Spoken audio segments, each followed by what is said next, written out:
For thousands of years, man has been getting better, thanks to one single thing: medicines. Medicines means we can treat everything from made-up diseases like the plague to modern epidemics like allergicness to bread. The ancient Egyptians thought that onions were medicine, but they're not.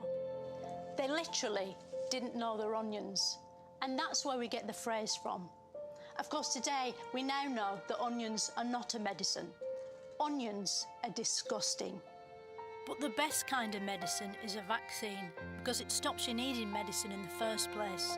The world is waiting for a vaccine for the coronavirus, but we don't have one yet. To find out more about it, I spoke to an expert, but I had to do it on a computer, so it sounds a bit shit. Hello, who are you and what do you do? My name is Professor Andrew Pollard, and I'm Director of the Oxford Vaccine Group. You sound like an expert. What's your background? My background is in developing and evaluating vaccines, but I also work in the infectious diseases of children, so have learnt a bit about viruses that affect children over the last 25 years.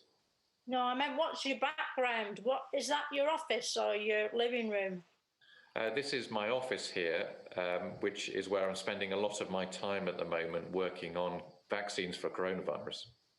What's that thing on the wall? It looks like a big stain. It looks like damp. It's actually a map of Nepal. Why is it called the coronavirus? Well, it's called the coronavirus because of the appearance of the virus. All around the surface of the virus is this spike protein that looks like a crown, so the coronavirus. Doesn't look like a crown to me. It looks more like a big football. Sometimes it looks massive. Like when I've seen people standing next to it on the news, it sort of comes up to their waist. How's that going to get up your nose? Yeah, so the way that the virus is presented on news stories is a blown-up picture. It's actually so tiny that you can't see it. Even with a normal microscope, you can't see it. Is the virus alive? That's a really good question.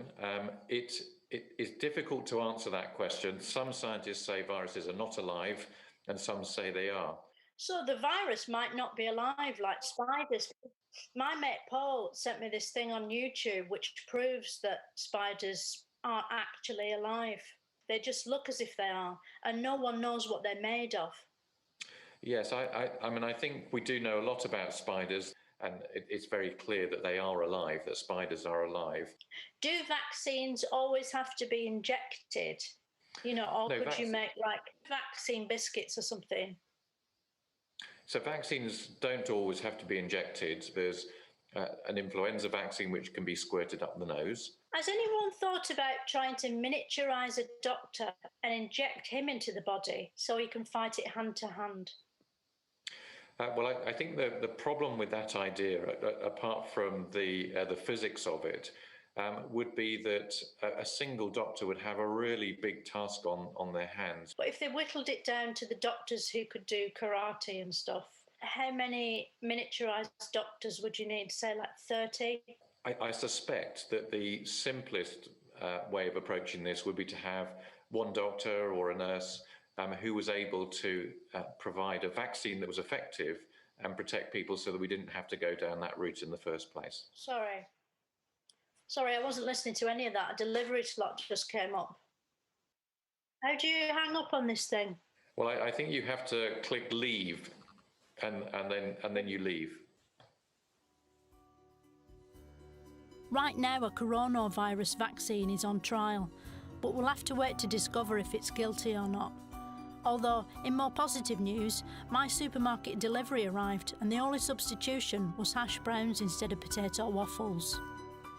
Next time on Moments of Wonder, I'll be asking why there's more water in a tap than you'd expect.